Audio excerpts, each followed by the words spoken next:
नमस्कार। Modern history के इस सीरीज में आपका स्वागत है।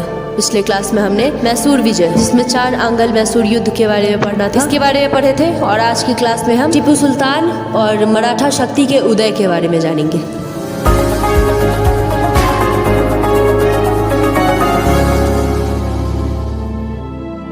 टीपू सुल्तान का आकलन।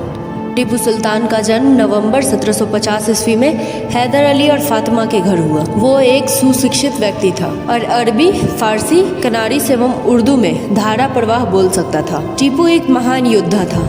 उसे मैसूर के शेर के नाम से भी जाना जाता था और उसने एक दक्ष सैन्य बल तैयार करने और उसके प्रबंधन पर अत्यधिक ध्यान दिया। उसने अपनी सेना को यूरोपीय तर्ज पर संगठित किया। यद्यपि उसने अपने सिपाहियों को प्रशिक्षित करने में फ्रांसीसी अधिकारियों की मदद दी, तथापि उसने कभी भी सेना में दबाव समूह बनाने की अनुमति नहीं दी। अपने पिता की भांति टीपू ने नौसेना के महत्व को समझा।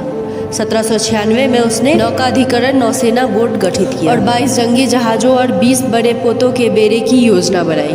उसने मंगलौर, वजेदाबाद एवं मोलीदाबाद में 3 गोदियों की स्थापना की। हालांकि इसकी योजना क्रियान्वित नहीं हो सकी। टीपू विज्ञान एवं प्रौद्योगिकी का संरक्षक था। उसे भारत में रॉकेट तकनीक का खोजकर्ता माना जाता है। उसके द्वारा लिखे गए मिलिट्री मैनुअल में रॉकेट के संचालन की व्याख्या की गई है। उसने मैसूर राज्य में सर्वप्रथम रेशम उत्पादन भी शुरू किया। टीपू सुल्तान की लोकतंत्र में अत्यंत निष्ठा थी और वो एक महान राजनयिक भी था। उसने 1797 में श्रीरंगपट्टनम में एक जैकोबियन क्लब स्थापित करने में फ्रांसीसी सैनिकों की मदद की।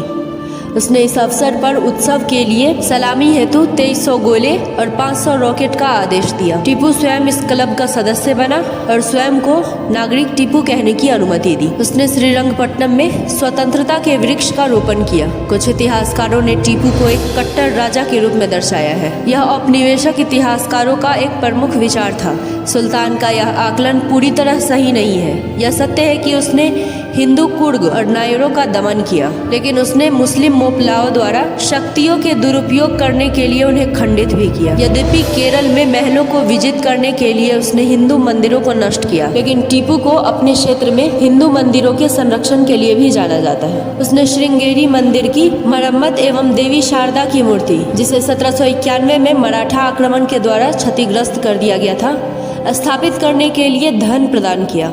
यह आवश्यक नहीं है कि अतीत के व्यक्तियों का आकलन धर्मनिरपेक्षता एवं लोकतंत्र के आधुनिक पैमाने के साथ किया जाए। टीपू ने पालकी के इस्तेमाल को बंद किया और उसे केवल महिलाओं एवं विकलांग लोगों के लिए सही समझा। उसको सामंतवाद के समय पूंजीवादी विकास के प्रारंभ का भी श्रेय दिया जाता है। टीपू बहुविध परंपराओं का प्रतिनिधित्व करने वाला व्यक्ति था। टीपू सुल्तान के पश्चात मैसूर। चतुर्थांगल मैसूर युद्ध के परिणाम स्वरूप मैसूर राज्य का अस्तित्व समाप्त हो गया। अंग्रेजों ने मैसूर के इस्लामिक राज्य का अंत कर दिया और टीपू के परिवार के सदस्यों को पेंशन याफ्ता बनाकर वेल्लोर भेज दिया। मैसूर को अंग्रेजों तथा निजाम ने आपस में बांट लिया। अंग्रेजों को कोयम्बटूर, कनाडा और श्रीरंगपट्टनम का कुछ भाग प्राप्त हुआ। निजाम को गुटी, गुर्रमकोंडा और चित्तल दुर्ग के कुछ भाग प्राप्त हुए। मराठों के लिए सुंदा और हारपोनेली का प्रस्ताव रखा गया, परंतु उनकी अस्वीकृति के बाद इन जिलों को भी अंग्रेजों और निजामों ने आपस में बांट लिया। मैसूर राज्य के शेष भाग को हिंदू राजकुमार कृष्ण राव के अधीन कर दिया गया और उसके साथ सहायक संधि कर ली गई। मैसूर के विरुद्ध सफलता के लिए ही वेलेस्ली को मार्क्विस की उपाधि मिली। इस युद्ध के बाद मैसूर पर फ्रांसीसी प्रभाव का भी अंत हो गया।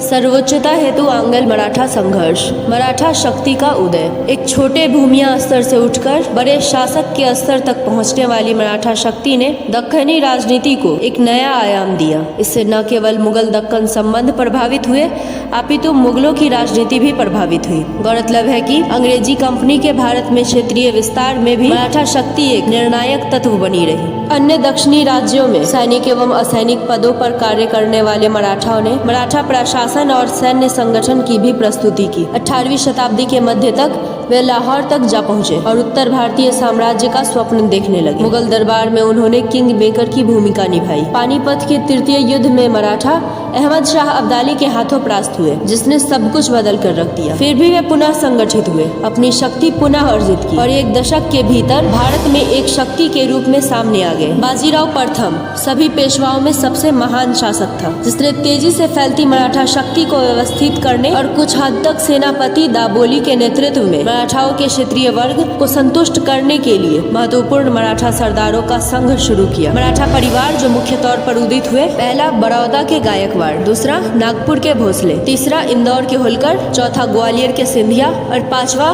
पूना के पेशवा। बाजीराव प्रथम और माधवराव प्रथम के अंतर्गत राज्य संघ ने सौहार्द पूर्वक काम किया, लेकिन पानीपत के तृतीय युद्ध ने सब कुछ बदल दिया। पानीपत की हार और 1772 में युवा पेशवा माधवराव प्रथम ने राज्य संघ पर पेशवाओं के नियंत्रण को कमजोर कर दिया। यद्यपि किसी अवसर पर राज्य संघ के मुखिया एकत्रित होते थे, जैसा कि ब्रिटिश शासक के विरुद्ध, अन्यथा वे प्रायः आपस में लड़ते रहते थे। मराठा राजनीति में अंग्रेजों का प्रवेश। 18वीं शताब्दी के उत्तरार्ध और 19वीं शताब्दी के पूर्वार्ध के लगभग 50 वर्षों में अंग्रेजों और मराठों के बीच राजनीतिक सर्वोच्चता के लिए 3 बार मुठभेड़ हुए, जिसमें अंग्रेज अंतिम रूप से विजयी होकर उदित हुए। अंग्रेजों की अत्यधिक महत्वाकांक्षा और मराठाओं के विभाजित घराने इन युद्धों एवं संघर्ष के कारण थे। इस प्रकार उत्तरकालीन मुगल शासकों की कमजोर स्थिति का लाभ उठाकर मराठों ने अपनी शक्ति को सुदृढ़ कर दिल्ली पर पकड़ बनाने का प्रयत्न शुरू कर दिया। इधर अंग्रेज भी सर्वोच्च शक्ति के रूप में उभरना चाहते थे, जिससे दोनों शक्तियों में टकराव की स्थिति बनी, जिसने दोनों के मध्य 3 युद्धों को जन्म दिया।